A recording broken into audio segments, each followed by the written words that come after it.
In any city, in any country, go to any mental institution or halfway house you can get yourself into. When you reach the front desk, ask to visit someone who calls himself the holder of the end. Should a look of childlike fear overcome the worker's face, the worker will then escort you to a cell in the building. It will be hidden deep within the darkest part of the building, in the place that all other inhabitants know to avoid. Here, all noise will cease before a maddening murmur, a nameless entity eternally isolated in maddening revere, conversing with itself. It will vomit forth a voice speaking an arcane language that you cannot understand, but shaking your very soul with unspeakable fear. Should the talking stop at any time, stop and quickly announce to the darkness, "I am only passing through, I wish to speak." If the silence persists, flee.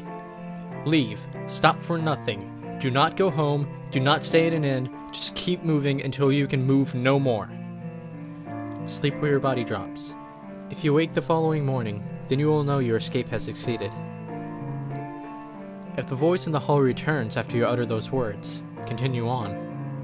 Upon reaching the cell, you will see only a windowless room with a hunched form in the corner, speaking an unknown language and cradling something. The creature, clinging to the last shreds of what once was its humanity, will only respond to a single question. What happens when they all come together? It will then stare into your eyes and answer your question in horrifying detail. Many go mad in that very cell. Some disappear soon after the meeting, and a few end their lives.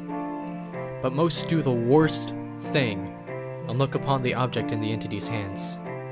You will want to as well, but be warned, if you do, your death will be one of cruelty and unrelenting horror. Your death will be in that room, by the creature's hands. That is Object 1 of 538. They must never come together.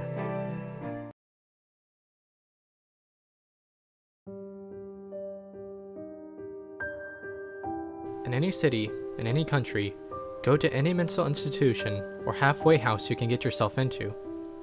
When you reach the front desk, ask to visit someone who calls herself the holder of the beginning. A small smile will work its way over the person's mouth, almost as if to say, "You fool." You will then be taken down a hallway. Physically, this place shouldn't exist anywhere in the institution, yet it does. The hall will be forever silent, even if you try to make noise. Screams will die before leaving your mouth, and footsteps will be muffled. Your guide will simply point to the door. If you enter, you will find a cozy room full of pleasant yet unidentifiable perfume. In the center of the room, you will see a beautiful woman holding her arms as if cradling something. Further inspection will reveal that she is in fact holding nothing at all. This room will remain just as silent as the hallway you left, no matter how hard you try. The only exception is for you to ask one question: why were they separated? The woman will then explain, in excruciating detail, every horrific event in history, every beating, every war, and every rape.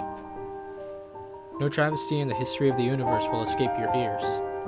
When she finishes, all will fall silent. It is up to you what you do with this information. That woman is Object 2 of 538. It is up to you if they should be joined, or not.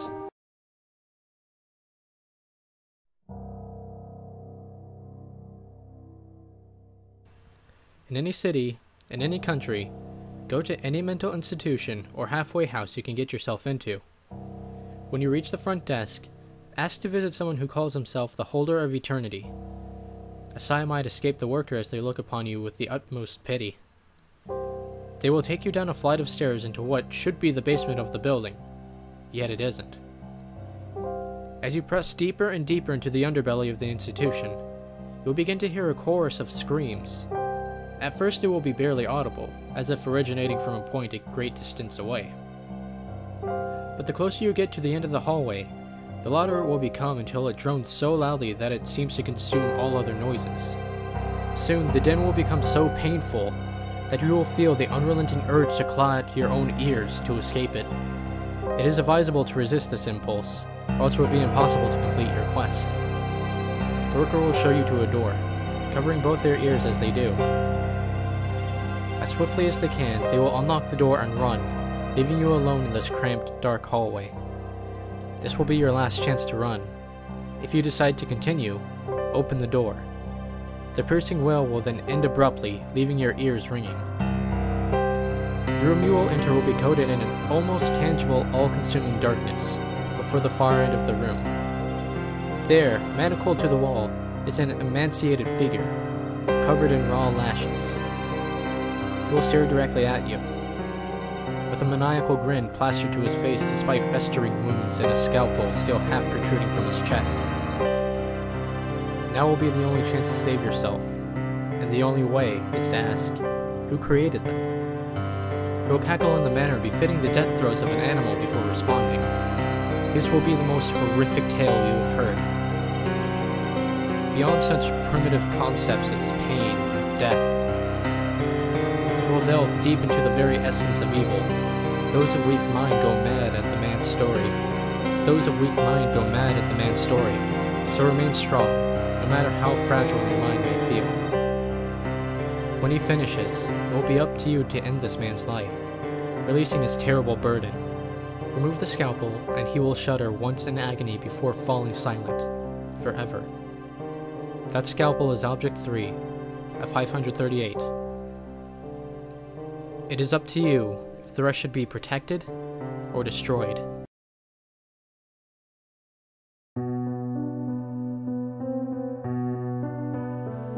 In any city, in any country, go to any mental institution or halfway house you can get yourself into. When you reach the front desk, ask to visit someone who calls herself the holder of nothing. Should a look of sheer primal disgust mar the worker's expression, you will then be taken to a separate building, one that appears to be an old wooden outhouse. Inside will be a seemingly endless corridor far, far longer than the length of the outhouse. The corridor will be completely silent. Attempting to make any sound at the wrong time is a grievous, lamentable mistake. You will notice the lights in the corridor getting brighter and brighter as you make your way down towards the end. Soon you will be blinded by their brilliance. If at any point the lights go out, quickly shout, "No! Stop! What you're doing is wrong!" while backing away. If the lights do not come back on, bolt for the door you came in through. It should still be open. Hopefully you aren't far enough down the hallway for it to close on you. If it does close, an eternity in hell would be far preferable to what you will suffer. If the lights come back on, continue walking down the corridor. At the end of the hall will lie a single cell. The worker will open the door for you while glaring at you in disgust. Inside the cell will be a mad pastiche of colors, arranged in several harlequin-like formations. You must not be distracted by them, for at the center of the room is a naked young woman, slathered in blood and bound by strips of human sinew. If you take your eyes off her for even a moment, she will completely and totally destroy you. She will only respond to one question: what were they when they were one? She will then stare into your eyes and speak the answer in incredible detail. It will be unlike anything you have ever heard. You will be on the verge of both ecstasy and agony at her mere words. It is not uncommon for the seeker to lose themselves in euphoria. The worst thing you can do, however, is look upon the tattoo on her chest. Your mind will tempt you to gaze upon it, but you must resist. If you do not, and foolishly set your eyes upon it, you will fall victim to her horrifying powers. She will flay you alive and add your mutilated flesh to her bindings, and you will remain trapped with her, fully conscious, for the rest of time. That tattoo is Object 4, 538. They desire to be one again, but they mustn't.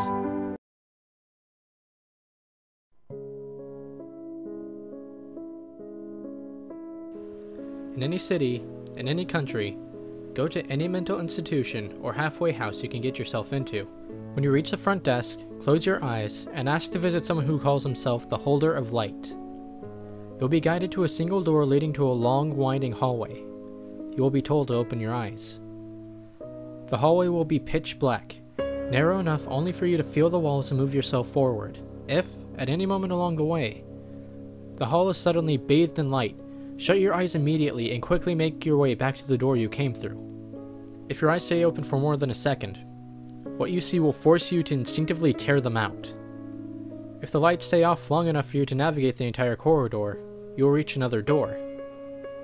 If you can see any light escaping from the crack beneath the door, flee immediately, for what you seek is not there. If no light can be seen under the door, carefully turn the handle and enter. The room beyond will be completely dark aside from a single dimly lit candle in the center.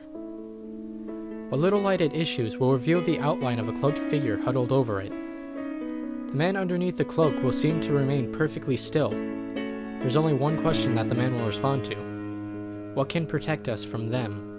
Say anything else, and the man will tear your eyes out and devour your soul. You will then be forced to take his place under the cloak for the rest of eternity. If you ask the question, a piercing scream will ring out from the candle, and a series of lights will illuminate the room, revealing images of the most horrifying thoughts, fantasies, and memories from all consciousness throughout history. Most people cannot handle this event. They will either go insane or die instantly.